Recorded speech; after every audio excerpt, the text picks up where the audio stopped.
Good morning, good morning, good morning. My name is Sean Dexter and I welcome you back to the Mango Grove on this beautiful, beautiful Friday when Bitcoin is making beautiful, beautiful moves to the upside. Bitcoin making a decision finally after being stuck in the zone over here between 7.4 and pretty much 6.6 for the longest time. Breaking on over to the upside. This was a decision being made by Bitcoin. But what does this mean? Does this mean moon or does this mean dump? We'll be talking about that today and perhaps actually looking at XTZ as well as Chainlink. The reason I mention XTZ is because I woke up this morning, I checked the Mango Research dashboard and I see 60% over here. Okay, 60%. At the moment it's saying 58.6 because it probably had a nice small pullback, but I was like, damn, all I had to do was pretty much put some money into XTZ, put some money into Chainlink, and both of them giving upwards of 40% to 60% returns, right? And these are pretty much fan favorites, and the Mango Research dashboard called it a good 3 weeks ago. All we had to do was put on the position, and if you had basically put on position XTZ, Link, Ethereum, Bitcoin, we would have been.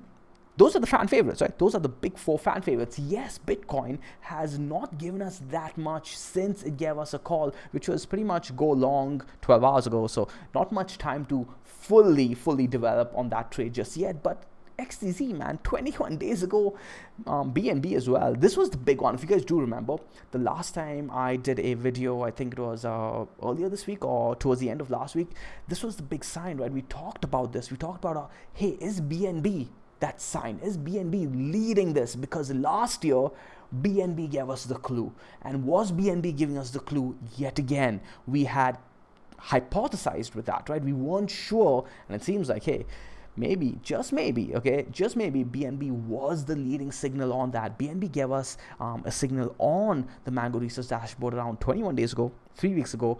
It's been 20% returns on that. Link 17 days ago, 40% returns on that. XTZ 60%, man. And these are the big majors, right? These are the fan favorites. And they are behaving really well. We've had our eyes on Bitcoin as well as Chainlink. Okay, we've been trading Chainlink, but we did miss out some nice moves on XTZ as well as BNB. So we'll be discussing, if there's time, right? Because there's so much to talk about with Bitcoin. I don't want to rush things with you guys, but we'll go ahead and pull out the XTZ chart as well as a link chart, of course. Okay, so let's go ahead and start with Bitcoin. Here we have Bitcoin on the 4 hour, and I did try for a trade today, and just before this video actually I got a little greedy. I put my entry right over these wicks over here. Essentially my mindset was, hey, perhaps they'll hunt for these tops somewhere around here. Okay, can get a little greedy in my position and then look for a quick move towards the bottom of the range over here. I would have then left half my position open like I usually do because I am greedy, and I'd be looking for this wick over here to be taken out towards the downside. If we had taken out this wick, it seems like we are bouncing off this right over here. It seems that support. If we had taken out the wick, then I would have been looking for a move at least down to first 7,400 and then perhaps a retest of 7,250-ish. Now that is a key area on the higher time frames, and now that actually proves or serves rather as a good base for us to be taking trades off. Okay, and it all comes full circle, guys. Nothing really has changed in terms of our analysis, and you're going to see why. Okay, let's go ahead and clear everything out. Oh, by the way, for those of you who are in the seed program, the new module will be out very soon, and you guys also are going to get access to this Mango RSI over here. I've been playing with it, and it's given us this actually started off more of as a project to be a convenience indicator for you guys, but I've been actually backtesting this and on a small account taking trades off this, and it's given us some really good moves. Just look at the yellow line over here, guys, and the orange, and it's been, yeah, you guys are basically seeing, right? It's given us some good entry positions, and I basically talk about how you can go ahead and use this in there's a separate section within the module that you guys are going to, yeah, pretty excited. You guys are going to have access to. So, okay, so let's go on over to the weekly. We'll start over there. Let's clear everything out over here. Let's hide this too on the side over here. Let's start clean. Ooh, I do want to show this to you guys. We had a nice little rising wedge over here, right?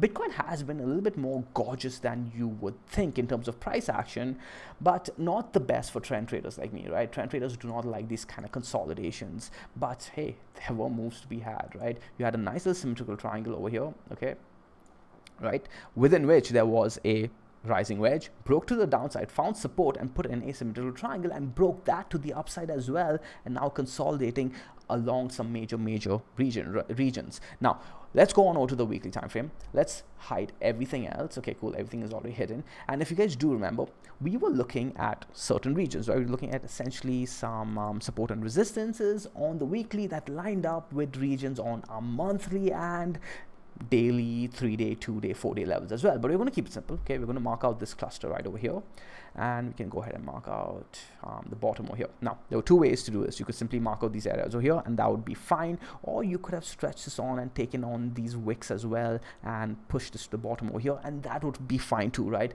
Essentially you would be getting good trades of either levels, right? Look at this. You would have basically been able to buy this wick over here, right, and you had a nice up thrust if you're patient enough on the weekly. Yes, so weekly means patience, all the way to the top of the range, or you could have simply just kept this over here, okay, and we had a monthly level, guys, coming in at 6,400, right, that we've been eyeing. So let's go ahead and just, okay, so a quick tip for you guys, just put the line anywhere, okay? Let's say you're struggling to get the perfect location to put the line, just put it anywhere, double click on the line, this box will pop up, click on your coordinates and switch it up to 6,400. Now we were actually looking at 6,385 or something like that. So if you want to be precise, you can go ahead and do that. But let's just say 6,400 for now. Click OK, and hey, what do you know? You would have got that trade anyways, right? So if you had marked out your weekly horizontal over here, marked out your monthly horizontal over here, where did we get that monthly horizontal? We can go ahead and show that to you as well. Again, why not? It's Friday, okay? Essentially, you are marking these guys over here, okay? These candles over here, broke that to the downside over here, retested it, and that's how we had a major move to 3,000 all the way back in 2018. Okay, so that's where we got a monthly level, and that was a big first clue when we started this month, right? If you guys do remember, you can go and look at the daily, but towards the end of the month, April 1st, when we opened the month, we were looking at that 6,400 level. Will Bitcoin hold that level when it closes the month? And it did. It closed the month about 6,400, and ever since then we had that move to the upside, came, tested it one more time, put in the symmetrical triangle, and this was the key moment right over here, right? Was this going to be a lower high? Was this going to be a lower high? And when we came down over here and we saw that support, I was like, oh man, this is putting in a symmetrical triangle. And the key moment was as soon as we take out this wick over here. So if you guys do understand how these trend analysis works, or if you guys are in the program, you guys know that as soon as we ticked about 6,319, 6,317 was what I was looking at, we were likely going to have that big major move all the way up to that major weekly level, which was 7,650, 7,700, right? And I was watching it, and as soon as that happening, I rushed to my computer. I was hoping to get there in time to put on a trade, because this was, I don't usually put on breakout trades, guys, but this was key. And this was a very easy breakout trade to be played, and you know you're wrong almost immediately, because what are you essentially playing? And we talked about this through the moves to the upside, right? We were talking about how trend traders are going to have their stops on various highs, right? The highs while we put them in. So if I was a trend trader and I'm looking for this to be a lower high, where am I going to be putting my stops? Well, I'm going to be putting my stop over here. And even if I caught a trade over here, as the trade is developing, I'm going to be placing my stops on the next lower high. And if I'm hunting this to be a lower high, this is where my stops are going to be. And all the traders who caught their trades over here too, that's where their stops are going to be. So you need to think about what you're going to do as a trend trader, and think about other trend traders. Are you in line with them? Maybe then, if it is a strong enough pivotal point, you can take the other side of the trade, right? Because these traders are going to have to get out of their trades. So when they are getting out of their short trades, what are they doing? They are buying into the market, right? They are buying into the market. And I've been talking about this for a while. I said this market can move all the way up to 8,000 without any longs putting on leverage positions, right? Longs don't need to enter. It'll just be shorts getting out of their position. And I really do think that this move, this big up thrust, is simply all the shorts getting out of their position, saying F that. Because if Bitcoin were to actually have that move towards the downside, it was imperative that this stayed a lower high. As soon as we wicked above it, even a small little bit of price action, guys, above it, that's it. It's no longer a lower high, right? The only solace was we come in, put in a double top kind of M-like formation over here, okay? and then get reject towards the downside. As you can see, that's not what happened. We took out these highs over here and just shot on over to the top. Oh, by the way, I did take a loss on this trade. I was short over here and I took a loss, and that's going to happen, right? You put on the trade anyways because that is your setup. It is a high probability play, and then you ask yourself after, hey, was that a good trade? You reflect on the trade. Will you take that trade again? And yes, I will take that trade again. If this kind of setup does show up, I will take that trade again. So you cannot expect to be winning every trade, right? Your job as a trader is to keep those losses small, and when you do get a win, you should try and milk as much as you can out of it, okay? One of the biggest mistakes amateurs make is they let their losses keep running. Instead of letting their wins run, they let their losses run. And when they have a small loss, for some reason they allow it to turn into a big loss, because a small loss, right, is too hard for them to take. It's too hard for them to take. And I don't know why TradingView is constantly refreshing my page, but anyways, I do want to talk about this. I do want to address it. And if you guys are not interested in this kind of stuff, just like, you know, find another YouTube channel. But I think this is really important, okay? We have grown up in a culture where failing is a bad thing and it's embarrassing.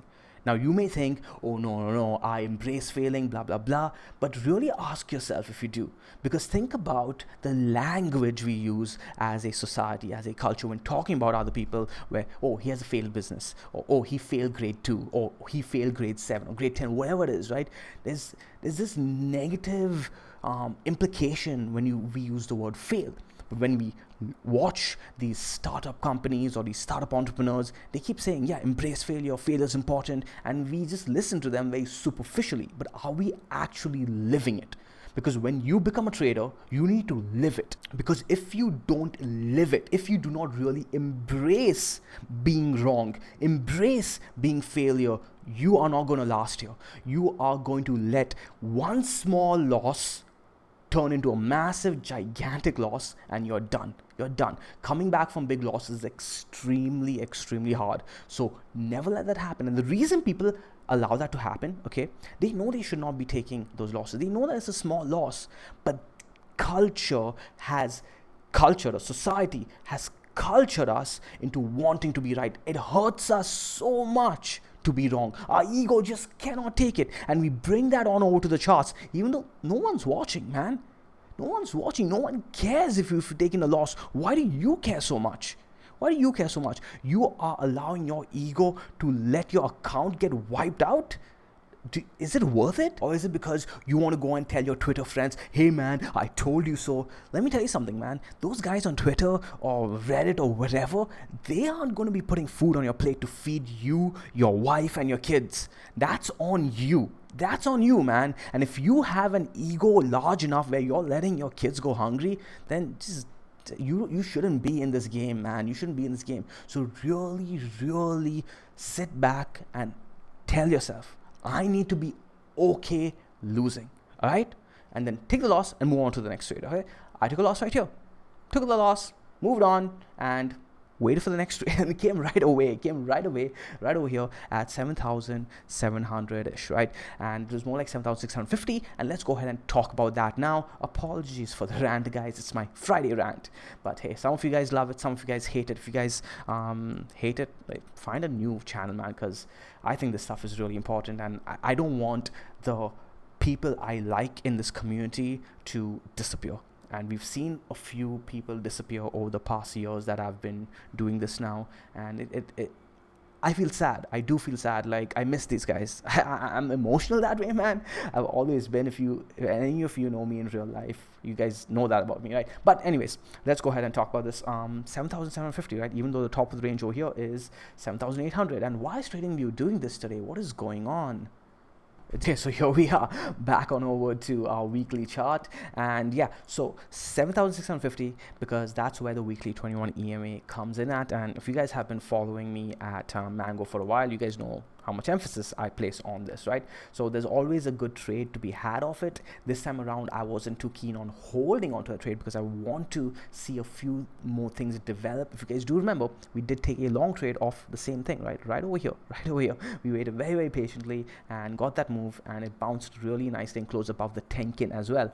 So now we have a chance to have the same trade setup that we took over here, okay? And this gave us a really nice move, right? All the way from 8,180-ish to, well, 10,300, right? And this was an add-on to the trade that we took starting from the 4-day symmetrical triangle break towards the upside. Now, this time around, can we have a same trade setup? And it depends on how the next few days unfold. We have 2 days before the weekly closes, but think about this, guys. The week after that, we are going to be closing a monthly as well, all right? So we're going to see a few things unfold. Now, a lot of things are going to come into confluence. Remember, this month has been pretty impressive for Bitcoin, all right? We closed the previous month really nicely, and right after that, we start trending towards the upside, using that 6,400 level, that monthly level, as major support, okay? Bounced off it twice now. On the weekly, we are against resistance towards the end of the month. Major weekly resistance, weekly 21 EMA, okay? Weekly 10K as well. We've not closed this candle just yet, guys. Yes, we are living above it right now. We've not closed it just yet. So I want you guys to visualize what this candle would look like if we actually close underneath. Is it possible? Right? Why not? Why not? It's sitting at around 7,157-ish, 7,173, okay? So if we actually close underneath, if this candle actually turns red, it's not going to be a good look at all, okay? It's going to end up being a red candle for sure, and it's also going to look like a spinning top doji-ish candle, so not good at all. But moreover, guys, it's also going to line up with the monthly getting rejected against the monthly 21 EMA. So you're going to see everything come together, and the monthly's 21 EMA is sitting at 7,337-ish. We pull out our data window right over here, 7,333.63, right, to be a little bit more exact. So if we close the next week as well underneath the 10K after rejecting the 21 EMA, it's going to line up with the monthly also seeing a rejection, and a nice rejection at the very least, right? Because the monthly's level is sitting right over here around the middle of the range, right? And we went over this in the last video I did with you guys. So we are going to see all of that come into confluence, or the opposite, where we close over the weekly 10K, which is going to be major for me as well, and we retake the monthly 21 EMA, and that, guys, is going to be the bull case, and that is when I get really happy, and that is when we can start looking for upside moves, perhaps to 8,600-ish, right? But I do think there's a case to be made for around 9,900. Don't want to talk about that just yet. We have to be a little bit more patient, but there's a case for that. So do we close this monthly over here, guys? If we close the monthly over 7,333.62, then it is likely, well, not likely, then we are going to be closing weeklies above the 10K. The best case, guys, is if we actually take over the 21 EMA as well, and this 10 SMA over here curls back on over and takes the 21 EMA too, right? So we want the 10 SMA begin to start curling towards the upside, retake the 21 EMA, close over the 21 EMA, close over the 10 SMA over the next couple of weeks, of course. You have to be patient. Can't expect it all to happen at the same time, of course. But hey, Bitcoin has been pretty aggressive, but it's going to take some time for this 10 SMA to catch up to Bitcoin's moves, okay? But it could happen. Now, that's the weekly, that's the monthly. Now we're seeing some confluence on the 3-day and the 4-day as well. Let's not forget the 3-day now has done something major, okay, and has a chance to confirm it. It has closed over the 200 moving average. But it's not convincing just yet, because we did that over here. We closed over this red line over here. Let's turn off, by the way, Mango Ribbon completely free. We have had issues with the automated email for both the Mango Ribbon and the dashboard, so I do apologize for that. I think it's because way too many people than we expected signed up, so we're sorting that out today. You guys should get your automated emails very soon. So let's turn off the Tenkin, turn off the Kijun. By the way, again, Mango Ribbon free, link down below. You should get access if you don't already have your access. So we are only looking at our moving average over here. Our red, bright red, is your 10 simple. Your red, darkish red, brown over here is your 200 moving average, and then we have a 21 EMA.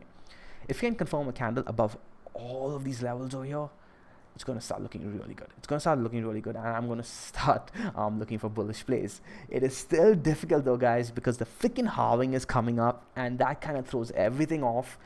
I have a rule against trading into events, so I may actually, even though this is looking really good, I may actually decide to sit out. So I'm still thinking on that. Okay, I'll update you guys on my mindset, etc., as the days pass by. Still looking good though, man. Look at this, curling to the upside, closed over the 200 moving average, closed over the 21 EMA, and hey, if you can confirm this in 2 days 11 hours, which is lining up with our weekly as well, it's gonna look even better. Okay, what about the 4-day? What's the 4-day saying? And what do you know?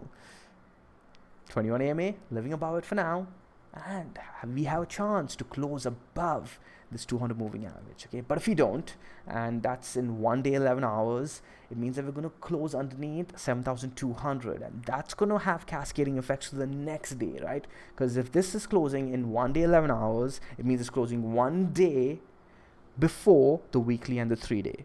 And if the 4-day closes underneath 7,226, it means that the 3-day is going to be living now suddenly somewhere underneath its 21 EMA on this new candle, and then has a chance to close underneath the 200 moving average again, and that's not going to look good at all, because now we are confirmed yet again underneath 200 moving average after taking it back once, but this time also having a chance of confirming underneath the 10 simple moving average. So all of that is going to lead into very, very trappy behavior, and lead into our weekly levels having a major rejection as well, and our monthly levels having a major rejection as well on our Tenkin. The Tenkin on the weekly. The Tenkin on the monthly is way off. Tenkin on the weekly, right? As well as a 21 EMA rejection, as well as a monthly 21 EMA loss. So you're seeing how it all unfolds, right? Yes, we went on a long road to get there, but sometimes the circular way is the best way. So I hope you guys are seeing the value in that. If not, hey, it is what it is.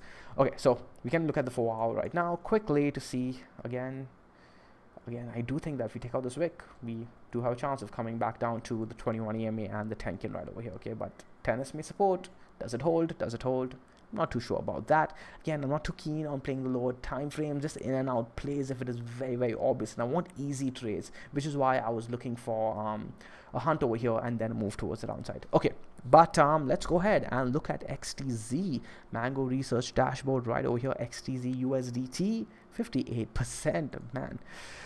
How long ago again did it give us the call? 21 days. So like, yeah, 3 weeks, man. Just all you wait is 3 weeks and get a 60% move on Link, 40% move.